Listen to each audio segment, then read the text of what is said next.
Alrighty, how'd it go this week with corrections? A game changer. There you So go. well. Yeah. I mean, I would say within 2 hours after speaking to you last Tuesday, he like was a different dog. Very good. Which, because I know we talked about the pet corrector, we talked about the Caesar Milan method, and I believe the bonker as We well. went right with Caesar Milan. Okay.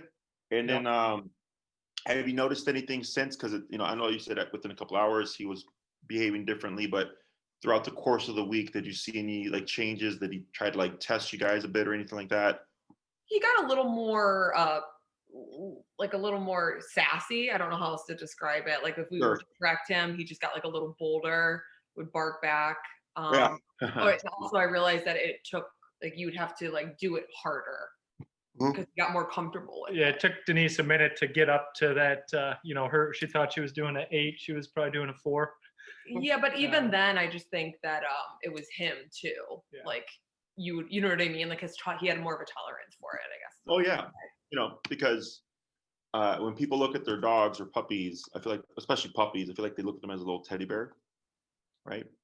And but their mom would bite them, and you're just doing a hand jab or whatever, and because you're a human and you're logical, and he's a small little puppy, like you're doing all this math in your head of like excusing why not to correct them as firmly, like whether or not you're thinking of it, it's just like subconsciously.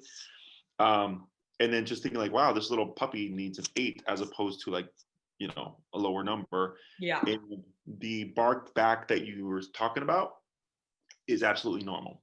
Okay. Right. You had said that. Yeah, it's protest behavior. Essentially, like,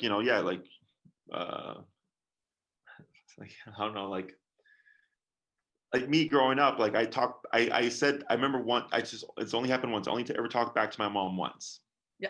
Okay? And I was met with the hand to the face. Yeah. Very quickly. That was the first and last time I ever like within the moment just talked back. Sure. Right. So for Clyde here, I'm glad to hear that you said, yeah, I just had to escalate it, and then that changed things, right? Because then he's like, you're not so tough now, for him. Totally. Now, as you work with him or start to do this more, he's gonna toughen up. Okay, because especially around the 6-month mark, because that's when dogs start to mature. So 6 months and a year are, in my experience, the pivotal psychological shifts for puppies. So a lot of my puppies or dogs that come in later on with like behavioral issues, like I try to get information about the dog's background, and almost always at around 6 months or at around a year, they'll say, "Oh, he was attacked by a dog," or a shelf fell over and broke glass or something like that. And ever since then, the dog's been different. And I'll ask them, well, how old was the dog? Around 6 months or a year. Okay. So, and plus they just get physically tougher. So like I outgrew spanking at some point. And this all depends on the dog. And it's not always like that.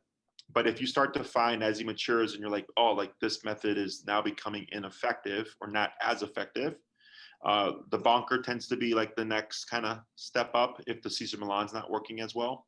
Okay.